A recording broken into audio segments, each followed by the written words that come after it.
All right, Whitey. I know that wasn't like the result you guys were wanting, but just talk to me about this year and this team that you saw and how you feel like you progressed as a player.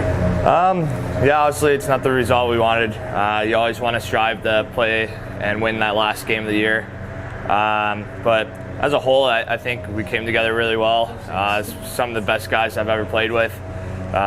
We were just kind of talking about it, how you could go, when we're out on the road, you could go out and just see a different group of guys at dinner every time, and it was never the same group of guys, so it was just everybody got along.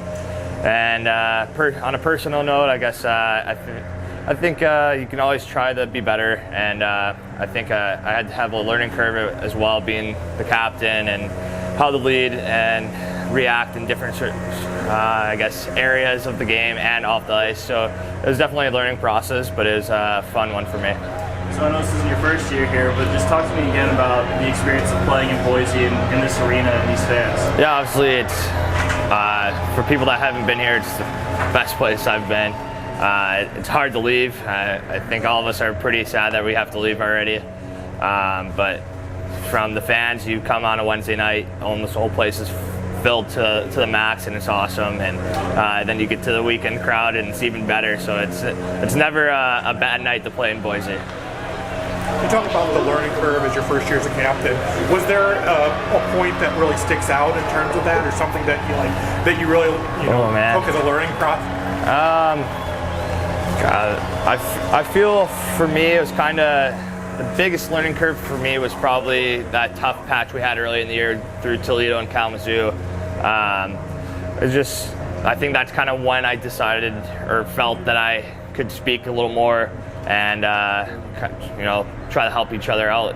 Do you remember what you said? Oh God, definitely not. But it was just definitely a trying time for all of us at that point. Especially, I think we had high expectations already, and we didn't start out very well. So it was a tough, trying time for us, and I think it built a lot of character in our locker room from a nice, tough, trying experience like that.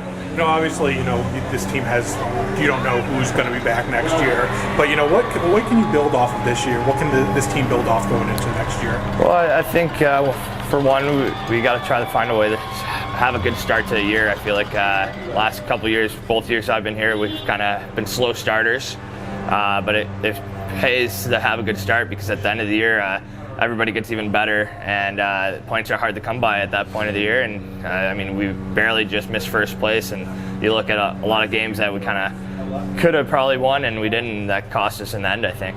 For you personally, when do you start kind of looking at the process of where you play next year, if you come back here? Well, obviously, I'd like to get home, kind of get away from hockey for a little bit. But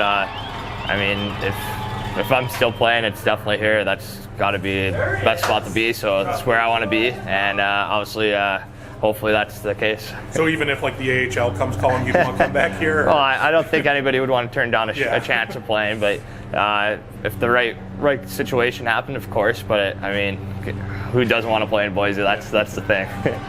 When looking back at the course of the year, from where you started to where you ended up, how would you kind of define this team and the MO of this team from an on-ice standpoint and an off-ice standpoint? Well, I would just say there's just no quit. Like the character and the willing to battle through all the different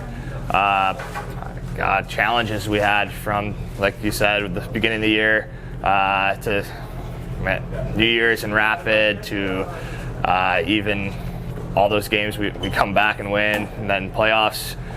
I think we were down in almost every game against Utah and found a way, and then even being down 3-0 against Tulsa, I still don't think we ever felt like we were going to lose there. And obviously we battled back and got it to Tulsa and didn't get the result we wanted, but it just shows the resolve that everybody on our team had.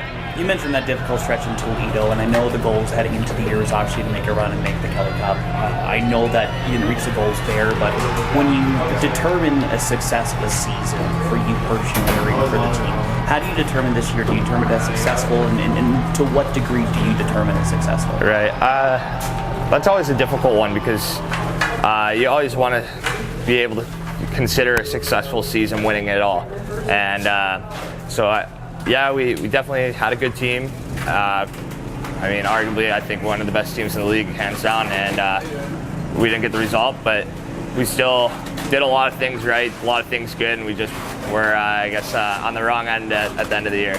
When looking to next year, I know that a conversation has come up in the last years during these interviews has been, you keep the core of the team, keep the nucleus of the team, and that can help kickstart to next year and improve and build on what's been happening every year. Do you agree with that sentiment this year too? Yeah, absolutely. I mean, we had a good group of guys come back for this past season, and I know the guys that do want to return, I always try to do a little extra recruiting on guys that are iffy on what they're doing next year, and we're definitely going to be doing that again this year, and hopefully we have a good group of guys come back.